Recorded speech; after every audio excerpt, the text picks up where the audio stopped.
do nosso tema de hoje, que é o quanto estamos prontos para o amor. Eles se encontraram na vida, inesperadamente. Custaram acreditar que o que estava acontecendo era uma coisa tão linda e encantadora, de verdade. Passaram por umas semanas perturbados por um estado de confusão muito louco, do tipo, peraí, isso existe mesmo? Ou a gente está inventando coisa que não existe? Em seguida passaram uns dias entre a negação e o êxtase, vivendo um encontro amoroso maravilhoso, mas não acreditando de tão legal, de tão maravilhoso, não acreditando que aquilo está acontecendo, que aquilo de fato existe. Não, isso não pode estar acontecendo. É um delírio de carência que a gente está tendo. Esse amor não existe. Isso aqui daqui a pouco passa. Daqui a pouco é como se a gente tivesse bebido. A gente está com algum transtorno mental e isso não está acontecendo. Eles já não esperavam mais nada de amor nas suas vidas. Esses dois personagens que eu relato aqui, já não esperavam mais nada de amor na vida deles. Chegou uma hora em que, de tão encantador o que eles estavam vivendo, eles se entregaram ao que estavam sentindo, sem freios, sem racionalizações, sem censuras e sem julgamentos. Estavam vivendo um amor infinito, mágico e perfeito. Depois dessa decisiva entrega, viveram as primeiras semanas de puro encantamento, quando de fato aceitaram, não, isso está acontecendo, vamos aproveitar, vamos viver isso aqui, né? Tudo aquilo que sempre tinham escutado sobre o amor durante a vida toda se esvaziou de significado, ou então ficou pobre, perto do que estavam experimentando. Ou seja, todos os contos de fada, os filmes, as comédias românticas, os filmes de romance, tudo aquilo que eles tinham ouvido falar, todas as referências externas que eles tinham de amor, ficaram ridículas perto daquilo que eles estavam vivendo. Aquilo lá nunca foi descrito em música, em filme, em literatura, de forma alguma.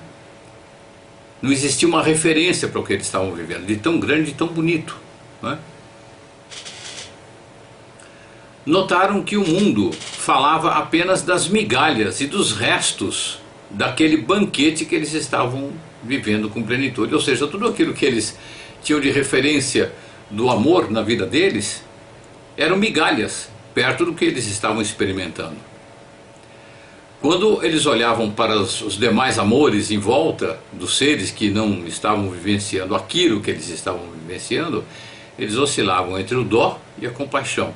Tamanha a pobreza que eles assistiam comparada com o que eles estavam vivendo. Era como se estivessem vivendo aqui, porém numa outra dimensão. Bem aos poucos, imperceptivelmente, a ingênua necessidade de inserção deste encanto em contextos externos aos dois, em contextos sociais, somada à culpa de estarem tão, mas tão felizes em comparação com os outros, foi dando lugar à necessidade de divulgação do que estavam vivendo, na ingênua esperança de que assim as demais pessoas alimentassem a esperança de que um dia o amor estático, que leva ao êxtase, bateria em suas portas, tornando as pessoas mais felizes desse mundo. Gente, é aí que está a esquininha. A gente vai vivendo o amor, encontra o amor, aquele raríssimo amor. Vai indo muito bem. E é bem aqui que pega. Eu vou ler de novo esse parágrafo. Bem aos poucos, os dois que estavam lá vivendo aquele encanto maravilhoso, indizível, incomparável, sem referência nenhuma anterior. Bem aos poucos, imperceptivelmente, a ingênua necessidade de inserção deste encanto em contextos externos, vamos contar para todo mundo, vamos espalhar, né? Vamos colocar num contexto social, né? Essa ingênua necessidade de inserção, somada a certa culpa de estarem tão, mas tão felizes em comparação com os outros, foi dando lugar à necessidade de divulgação do que estavam vivendo, na ingênua esperança de que assim as demais pessoas pudessem alimentar a esperança de que um dia o amor estático bateria às suas portas, tornando-as as pessoas mais felizes do mundo. Nós somos seres relacionais. No original de fábrica, como eu costumo brincar, né? Na nossa excelência biológica, o original de fábrica é um neologismo que eu inventei aqui para a excelência biológica. Quando nós estamos vivendo, nós vivemos em grupo sempre, e quando um vive uma coisa maravilhosa, muito legal, ele vai distribuir para o grupo isso. É humano isso. É do nosso jeito de ser, é do jeito biológico de ser do ser humano, né? Só que nós estamos em estado de praga. E nesse estado de praga a natureza nos cutucou para sermos guerreiros, destruir o semelhante, destruirmos a nós mesmos, bagunçar o meio ambiente para que a gente morra, uma quantidade de pessoas morra para ficar naquele número menor, ideal, número esse que só a natureza sabe. Número ideal e adequado para aquela região onde a pessoa está vivendo. No caso aqui é praticamente o planeta inteiro, não é? A natureza, ela é o último recurso, ela mata tudo que entra em estado de praga. É o último recurso. Agora, se o problema todo, a gente entra em estado de praga porque a organização, o crescimento está desordenado, desorganizado, fora do orgânico. Se nós encontrarmos, e nós já sabemos como é que funciona isso biologicamente, se nós vivemos de acordo com a organização, com um modo orgânico, funcional, saudável, não precisa destruir ninguém, não é? Então por essa razão que a gente tem vontade de contar para todo mundo, sair por aí gritando para o mundo todo que está vivendo o amor, ou que ganhou uma coisa maravilhosa, ou que conheceu uma paisagem linda. A gente quer dividir, porque é humano isso. Só que em estado de praga, todo mundo guerreando, você vai perder isso. Então por que segurar em segredo? Porque quanto mais pessoas felizes, essa felicidade vai contagiando, sem falar nada. Você vai passando felicidade, você vai contaminando, entre aspas, as pessoas com a sua felicidade, não precisa falar nada. Se você fala, e a pessoa, eu vou dizer aqui como é que funciona essa questão de você falar, e como é que as pessoas escutam, ouvem isso, e como é que elas reagem a isso, né?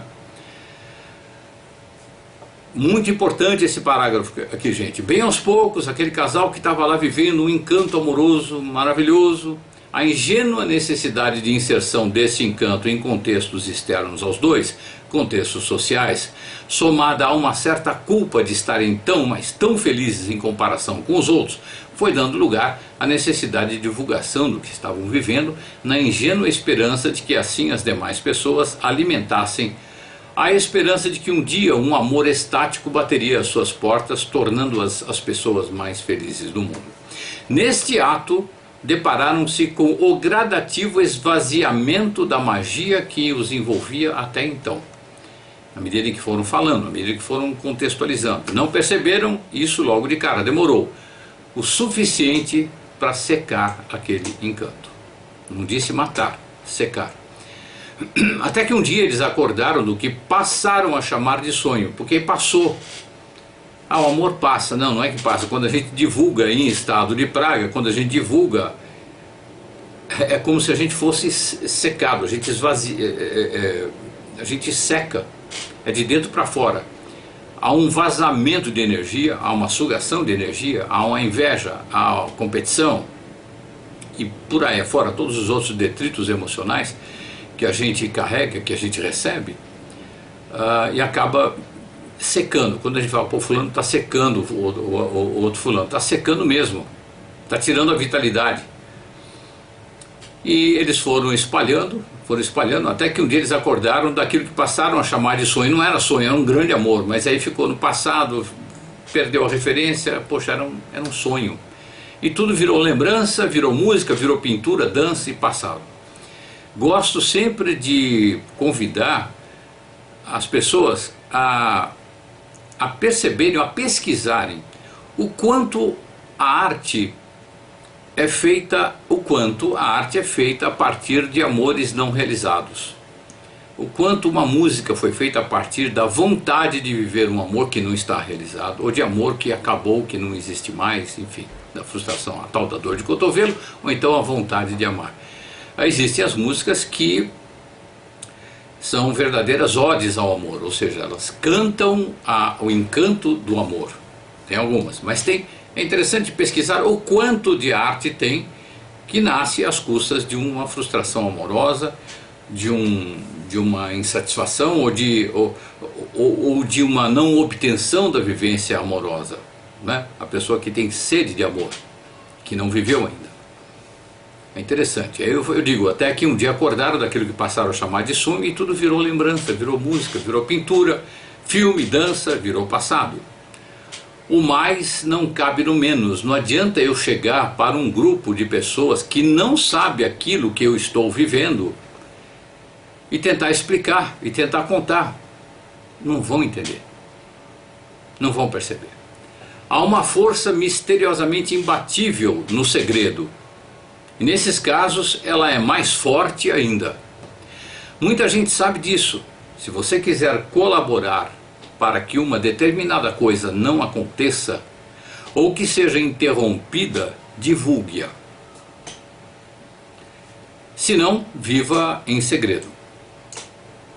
A gente sabe de muitos casos, quem pesquisa um pouco dessas coisas de energia, de esoterismo, espiritualidade, sabe que quando você quer que uma coisa aconteça, fica quietinho. Quando você quer que não aconteça, ou sei lá, você foi numa vidente lá, ela previu que você ia ficar doente de alguma coisa, ou que você talvez sofreu um acidente, assim, sabe? Então conta para os 4 cantos. Porque aí seca. Você quebra um encanto que faz gerar aquilo ali. Há uma força misteriosamente imbatível no segredo. Então, se é uma coisa ruim, conta para todo mundo. Se é uma coisa boa, não fala para ninguém. Nem para você, nem para o espelho. Isso sempre foi muito conhecido quanto à declaração pública de patrimônio material. Ninguém sai por aí contando tudo que tem porque sabe que poderá ser roubado. Ah, eu tenho um patrimônio de 4 bilhões de euros e sai por aí contando para todo mundo. Dificilmente você, a não ser quem viva da divulgação disso aí. Que o trabalho da pessoa, o ofício da pessoa, implique em ações de marketing a respeito do seu patrimônio. Mas quando a pessoa é um industrial, um homem de negócios que faz compras e vendas, quanto mais quietinho ele ficar, melhor, e fica. Então isso sempre foi muito conhecido, essa questão do segredo, quanto à declaração pública de patrimônio material. Ninguém sai por aí contando tudo o que tem, porque sabe que poderá ser roubado. Engana-se profundamente quem acha que isso não pode acontecer com a felicidade amorosa. Ah, o amor é diferente, eu vou lá e vou contar para todo mundo fica contente, vai me dar força, vai ver minha felicidade, todo mundo vai ficar muito contente por mim, feliz por mim, todo mundo.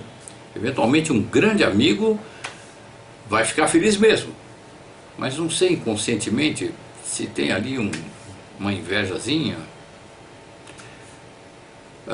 Mas aí alguém pode comentar ou lembrar, poxa, mas que fraqueza, todos nós somos tão vulneráveis à inveja assim. E eu sou. Eu tentei fazer um monte de coisa na vida para não entrar, para não me sentir tão vulnerável à inveja. Ainda não consegui. Talvez se um dia eu me iluminar, aí talvez eu transcenda isso.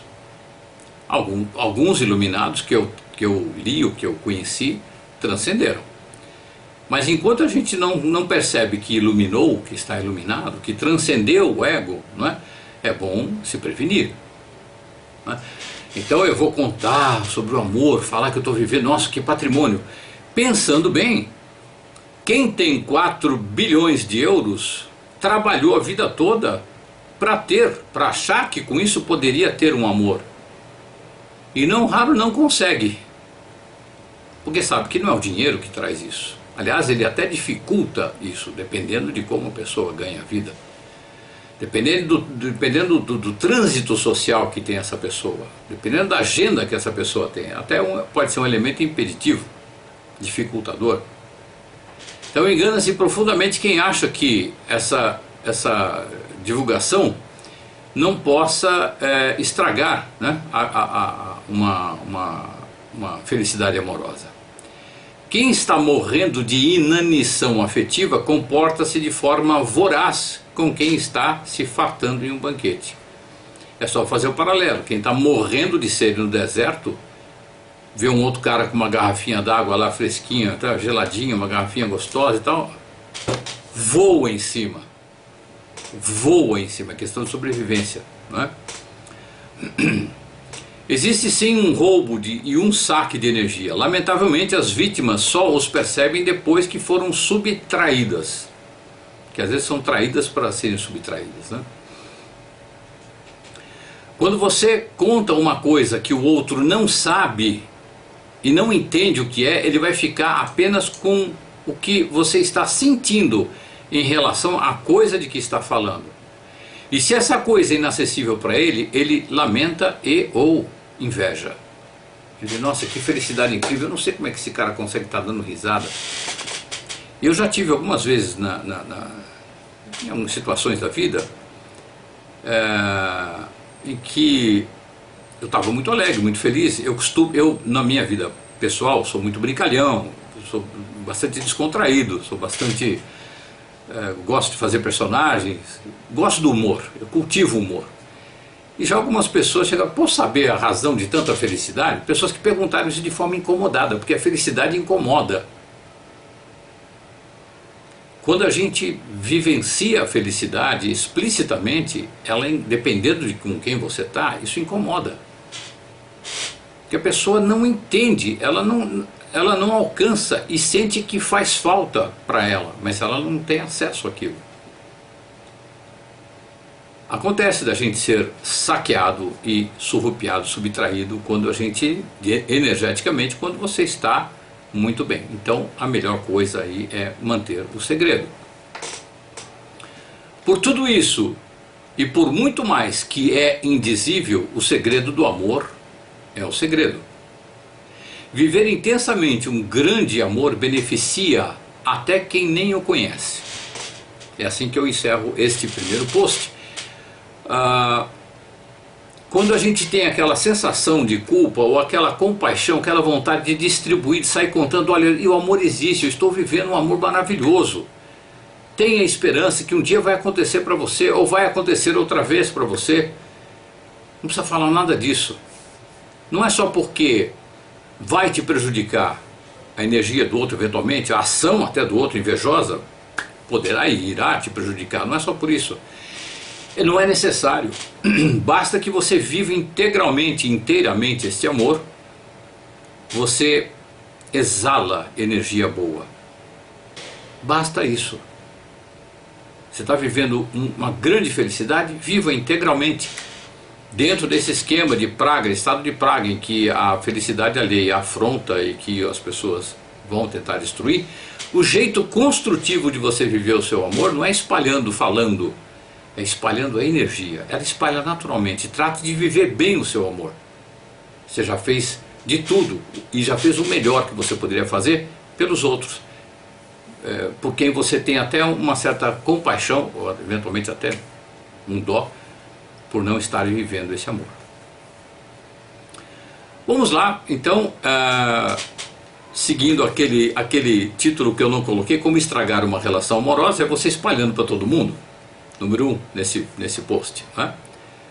Vamos lá, para a segunda leitura aqui. Algumas pessoas se excluem do convívio social, dando um jeitinho de serem excluídas, porque assim não fica parecendo que foram elas que se distanciaram, e sim que foram vítimas da exclusão por intolerância, por incompreensão, por descaso, por desprezo dos outros em relação a si próprias. Aquela pessoa que não tem coragem de viver a própria vida e ser sincera, gentilmente sincera, tem muita culpa de ser feliz.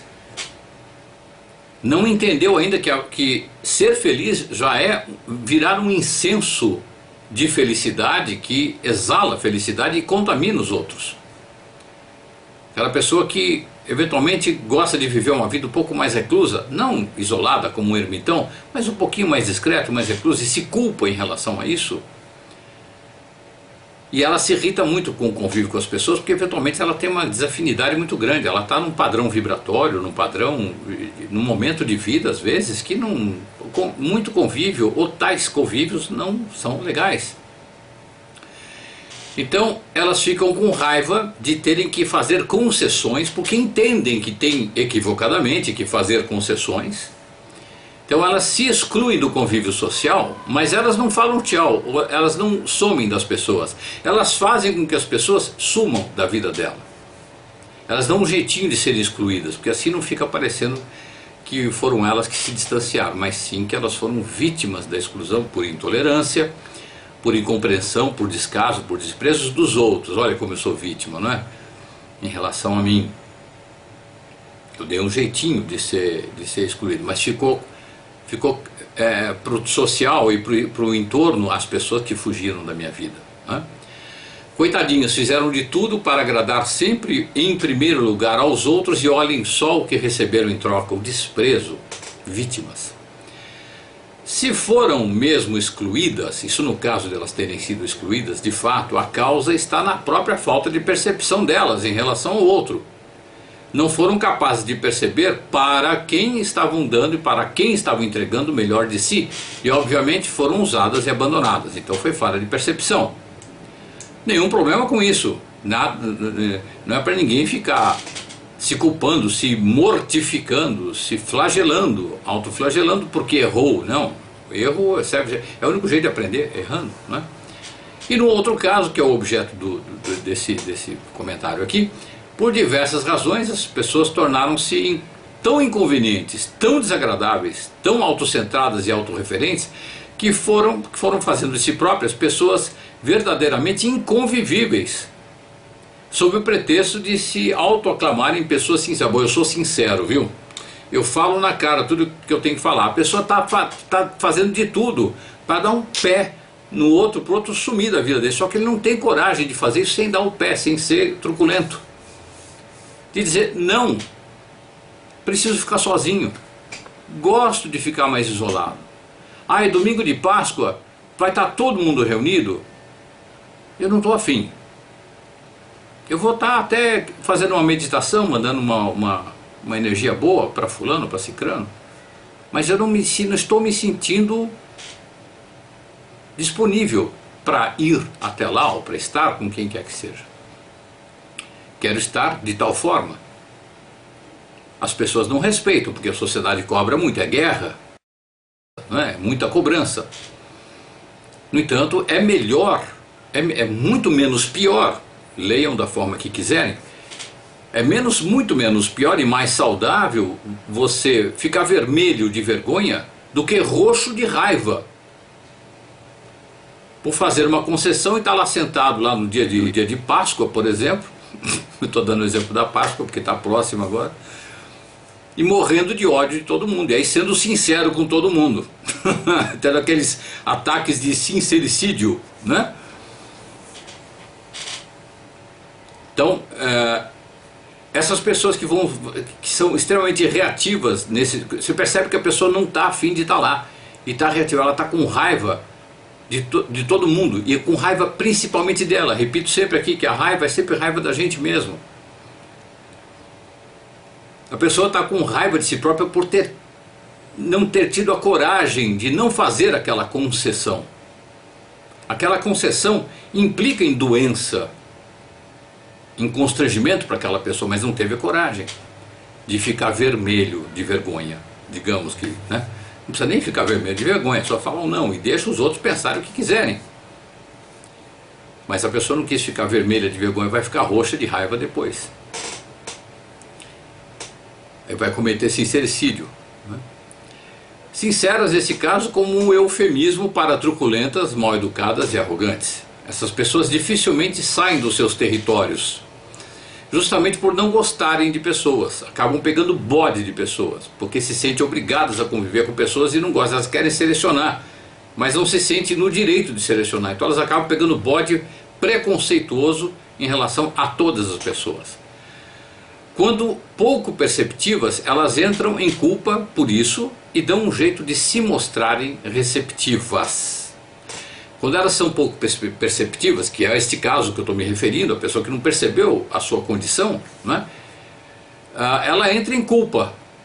E aí ela dá um jeito de se mostrar receptiva. Tá bom, eu vou passar por cima desse meu bode de convívio forçado e vou fazer de conta que eu sou receptivo. Então é Páscoa, eu vou convidar todo mundo para vir na minha casa. Aí os outros se aproximam, no caso eu vou receber o que estou lá de saco cheio, mas não quero assumir, saco cheio do convívio com pessoas e não quero assumir. Então eu recebo todo mundo inicialmente muito bem, coloco todo mundo à vontade, e aí começo eu com o terror. É uma indireta que eu dou ali, outra indireta que eu dou ali, uma sinceridade a colar, um estresse pouco disfarçado começa a tomar conta do meu semblante, e de repente, para surpresa e pânico dos meus convidados, os ventiladores simbólicos espalhados pela casa começam a espargir o meu fel, a minha ira, o meu azedume e os demais detritos emocionais, já em avançado estado de putrefação, porque está lá guardado há muito tempo, um ódio guardado, né? Ninguém é atacado direto ou indiretamente, ou explicitamente, mas está no ar um profundo incômodo de origem não declarada. Ninguém sabe, de repente, porque eu fiquei tão estressado, mas qualquer coisa me estressa. Caiu uma carta do baralho no chão, eu faço um escândalo. A água não está gelada como eu gostaria, eu faço outro escândalo também. Os convidados começam a falar, alguma coisa está acontecendo aqui. Aí a expressão na face dos visitantes, para quem já presenciou isso, gente, é de tão surreal. Para mim é uma cena cômica, porque é um absurdo muito grande. Eu, quando escrevi esse post, eu tive que parar para dar risada, porque eu lembrei de diversas situações que eu presenciei, né? A expressão na face dos visitantes vai desde: será que eu fiz alguma coisa para causar isso? Até, o que eu estou fazendo aqui, né? O que eu vim fazer aqui, né? Bom, projeto realizado. O anfitrião acabou de se livrar definitivamente desta leva de pessoas que, por razões óbvias, vão sumir da vida dele. A coisa vai ficar assim: ninguém fala nada, porque afinal ninguém foi acusado diretamente de nada, mas ninguém quer passar por aquele estresse de novo, então eles somem, eles desaparecem. E a vítima do desprezo, entre aspas, desprezo, ele causou, né? O reativo causou isso aí, né? O anfitrião causou isso aí. A vítima fica sendo o anfitrião que tão gentilmente, tadinho dele, né, abriu as portas da sua casa e do seu coração. Meu Deus. O fato é que as pessoas foram delicadamente convidadas para depois serem sutilmente enxotadas. Tudo isso porque o anfitrião não aprendeu até então a aceitar que não tem tolerância suficiente para conviver com tantas pessoas, ou com essas pessoas, ou com quais pessoas, ou tais pessoas. Morre de culpa, o anfitrião morre de culpa e cria situações visivelmente insuportáveis para si, ante as quais qualquer pessoa com um mínimo de bom senso que presencia a situação faz a gentileza de desaparecer.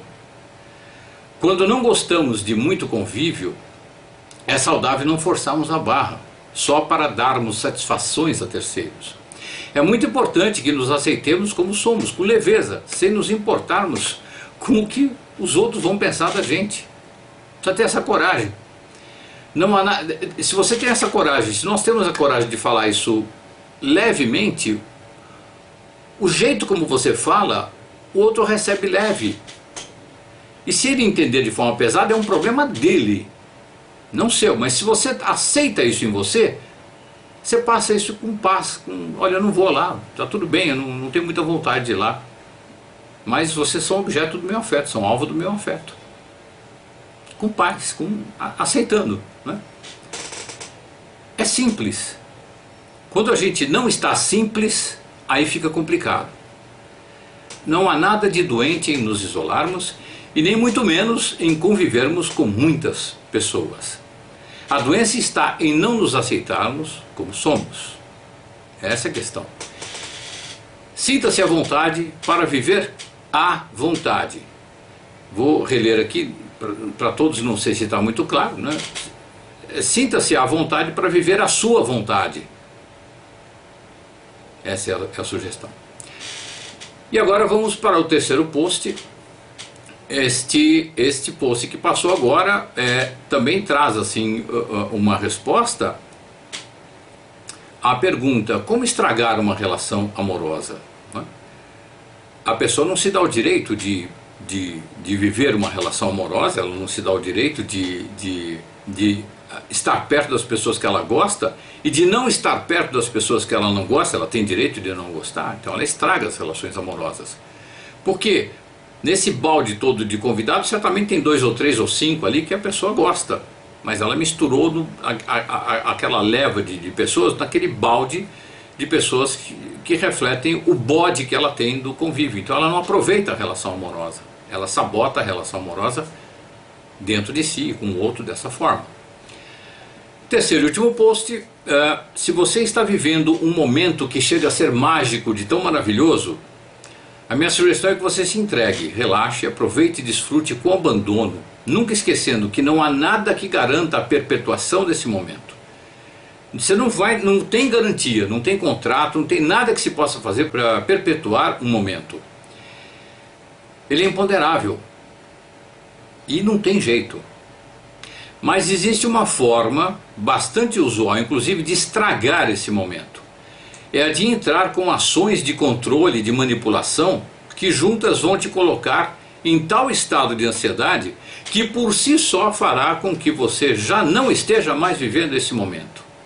Perdeu. O medo da perda é a maior perda. Ah, é tão legal, é tão raro esse momento amoroso que eu estou vivendo, que coisa incrível, que delícia, que coisa incrível, o que eu faço para isso durar para o resto da vida? Não faz nada.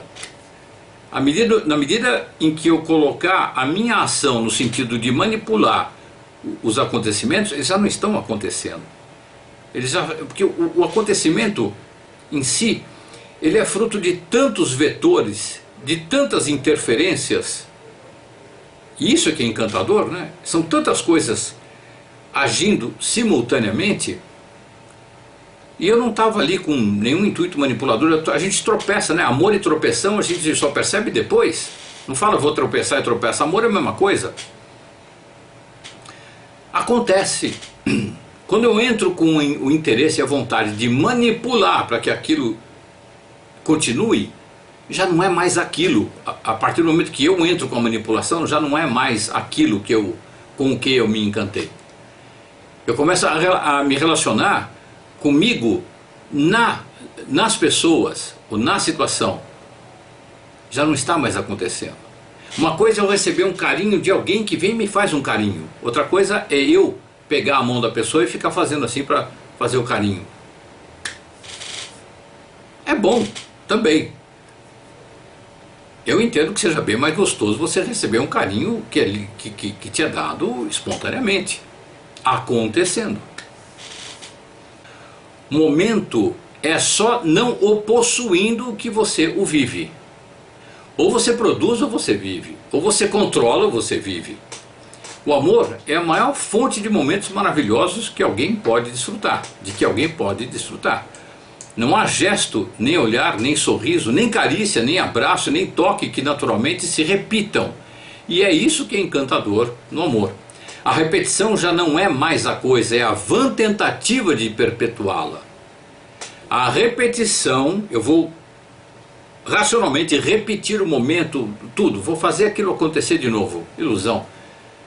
A repetição, tem várias coisas ruins com a repetição. A repetição é o princípio da anestesia, é o princípio da hipnose, é da insensibilização. Quando eu repito o movimento físico, eu acabo criando um calo, eu perco a sensibilidade. A mesma coisa acontece com vivências, com contatos amorosos. A repetição já não é mais a coisa. A coisa aconteceu, tentar repetir já não é mais. A repetição é uma vã tentativa de perpetuar essa coisa. Ocupe-se com sentir o amor, mesmo que ainda não esteja suficientemente manifesto na sua vida. Fantasie o sentimento, as sensações, o clima. O resto, deixa nas mãos de quem sabe fazer, que é a natureza das coisas. Quando o amor aparecer, faça a mesma coisa. Ocupe-se com senti-lo e vivê-lo. Só e tudo isso. É o medo da perda que põe tudo a perder. Então, outra resposta para como estragar uma relação amorosa: manipulando-a. É isso, minha gente querida.